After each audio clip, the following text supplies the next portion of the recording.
Wife said, "You're sleeping on the couch until you apologize." Then she went on a date with her boss. The argument wasn't supposed to mean anything, just another late-night disagreement about nothing important, forgotten chores, a tone misunderstood, the kind of small domestic skirmish that couples recover from by morning. But this time she said it differently. "You're sleeping on the couch until you apologize." No hesitation, no playfulness, just a line drawn in ice. I stared at her. She didn't meet my eyes, just kept scrolling through her phone, a faint smirk at the corner of her lips. I should have said something then, but I didn't. Instead, I picked up the blanket, walked to the living room, and lay down on the couch in silence. From the hallway, I heard her phone buzz. Once, twice, then again. A quiet laugh followed. The kind of laugh that doesn't belong to someone angry. I turned to face the ceiling. Every buzz after that sounded like a countdown. Something inside me shifted that night, something subtle, precise, permanent. Morning came. She was gone. Her note sat on the counter. "Went to lunch with my boss. Don't wait up." It was Saturday. Her office was closed. I stared at those words until the paper blurred. The coffee in my hand went cold. For a while, I tried convincing myself it was innocent, that maybe her boss was just a friend, that maybe I was overreacting. But she came home late. Too late. Perfume stronger than usual. Lipstick slightly smeared. Her laugh too rehearsed when she said, "You're still mad about last night?" I watched her walk past me like I was part of the furniture she'd grown tired of. That was the moment I realized. She wasn't just angry, she was detached, distant, almost done. I didn't accuse her, didn't demand answers. Instead, I let silence stretch between us until it became unbearable.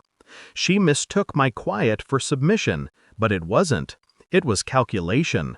Because the truth is, when someone starts lying, they always overestimate your blindness and underestimate your patience. I started paying attention. Her calls, her messages, her schedule. Patterns emerged quickly. Tuesday nights working late, Thursday team dinners, always with the same name attached to every excuse. Daniel, her boss. I didn't confront her. I listened instead. The way she said his name, the way her smile changed when she mentioned him. When I asked casual questions, she slipped up. Little inconsistencies, tiny fractures in her stories. Then, one night, she left her phone unlocked beside me. It buzzed. A message preview glowed on the screen. "Can't stop thinking about last night. Same place next week?" I didn't open it. I didn't need to. Instead, I memorized every detail. Sender, timestamp, tone. Then I began my own quiet operation. I created a fake number. Texted Daniel as if I were her. Simple, harmless questions about plans, about keeping things quiet. He replied fast. Too fast. He confessed everything without realizing it. Dinner, the hotel, the promotion she didn't earn through merit. By the time she returned home that night, I knew more about her than she thought I ever could. She kissed me absent-mindedly before bed, the way one might pat a loyal dog. And as she fell asleep beside me, I stared at the ceiling again. Not angry, not broken, just quietly resolved. Because now I had proof, and proof is power. I printed everything, the messages, the receipts, the hotel confirmations, all in a neat folder. When she came home the next evening, I was sitting at the kitchen table, the same table where she'd left her note days before. She hesitated in the doorway, sensing something off. "Everything okay?" she asked, voice cautious. I slid the folder across the table. She looked at it, then at me. "What's this?" "Your weekend agenda," I said. Her fingers trembled as she opened it. 1 page, 2, 3. Her breathing quickened. When she finally looked up, her face had gone pale. "I can explain?" "I'm sure you can," I said softly. "But don't bother. I already heard the story from him." Her lips parted, but no sound came out. The silence that followed wasn't angry. It was surgical. I watched her unravel without raising my voice. Every excuse she'd built collapsed under its own weight. When she finally whispered, "It didn't mean anything," I almost laughed. Because she still didn't understand. This wasn't about meaning. It was about control. I didn't shout, I didn't threaten. I simply stood, walked to the drawer, and handed her an envelope. She opened it slowly. Inside were 2 documents, copies of her texts, and a letter addressed to HR from me. "I've already sent it," I said quietly, "to your company, to him, and to his wife."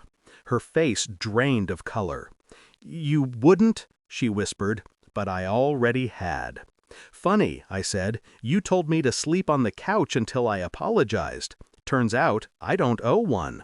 Her hand shook. "Please, we can fix this." "No," I interrupted, calm as ever.